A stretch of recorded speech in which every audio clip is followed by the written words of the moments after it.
नमस्कार प्रेक्षकांनो, तुमचं स्वागत आहे आपल्या चॅनलमध्ये. खूप दिवसांनंतर लग्नानंतर होईलच प्रेमचा काहीतरी छान असा प्रोमो आलेला आहे. चला तर बघूयात. आता जीवा, काव्या एकत्र आलेत आणि त्यांनी मनाशी पक्क केलंय, की काहीही झालं तरी आपण हे लग्न वाचवायचंच. मग ते दोघेही हात मिळवतात आणि त्यांच्या मिशनला सुरुवात करतात. जीवा त्याची बॅग घेऊन नंदिनीकडे जातो. तर नंदिनीच दरवाजा उघडते आणि जीवाला बघून खूपच आश्चर्यचकित होते. तर काव्या तिची बॅग घेऊन देशमुखांच्या घरी जाते. पार्थ दरवाजा उघडतो तर पार्थ काव्याकडे आश्चर्यानेच बघत राहतो. तर काव्या लगेचच बॅग उचलते आणि पार्थच्या हातात देते.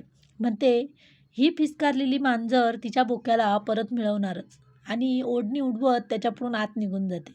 पार्थ तिच्याकडेच बघत राहतो. इकडे जीवा त्याची बॅग खाली टाकतो. म्हणतो, "हा पसारेवाला त्याच्या चकाचक बाईला घेऊन जाणारच." नंदिनी पण जीवाकडे आश्चर्यानेच बघत राहते. आता हे दोघेही त्यांच्या मिशनमध्ये सक्सेस होतील का? नंदिनी आणि पार त्यांना माफ करतील का? हे खरंच बघण्यासाठी खूपच इंटरेस्टिंग असेल. तुम्हाला काय वाटतंय? नक्कीच कमेंटमध्ये सांगा. आणि असेच व्हिडिओ बघण्यासाठी प्लीज आपल्या व्हिडिओला लाईक करा आणि चॅनलला सबस्क्राईब करा.